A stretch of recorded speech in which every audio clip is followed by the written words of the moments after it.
They said it began one summer, when the air grew too still, and the stones beneath Strasbourg began to hum. No one remembers the first step, or the sound that called them, but soon the streets were moving, feet bleeding, voices trembling. Some laughed, some prayed, and when the silence finally came, the city swore. They could still hear the rhythm beneath the stones. This is Timekeepers.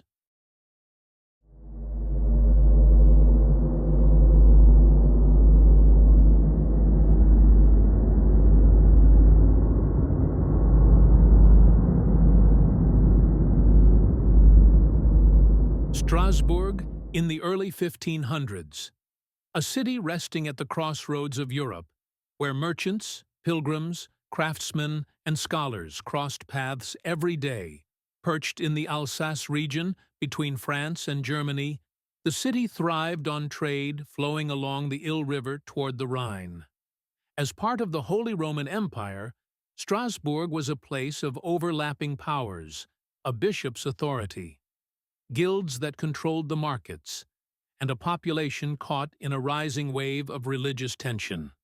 Luther's ideas were spreading, old beliefs were being questioned, and fear lived close to faith.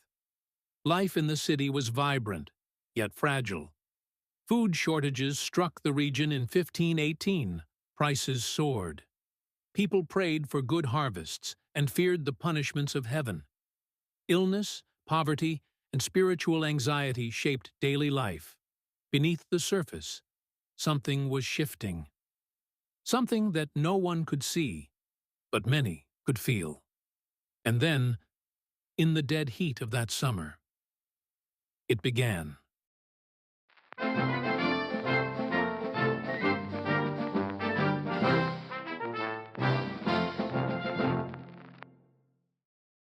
In the sweltering summer of 1518, the streets of Strasbourg began to move.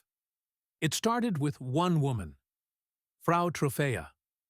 Without warning, she stepped into the narrow cobblestone street and began to dance. Her feet scraped the stones. Her breath came in ragged bursts. Neighbors watched from their windows, drawn by fear or fascination.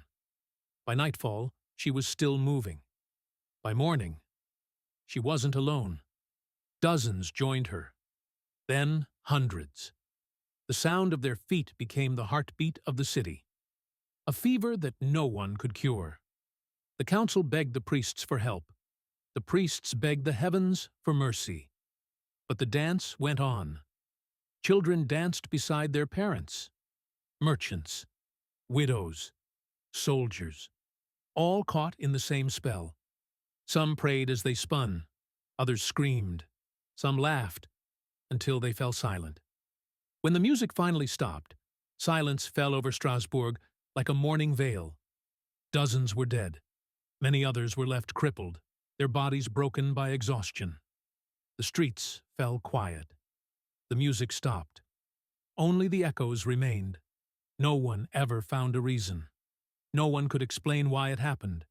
No cure, no cause, just whispers of a rhythm that still waits beneath the stones, waiting for someone to take the first step. Tell me, what would you have done if the rhythm never stopped?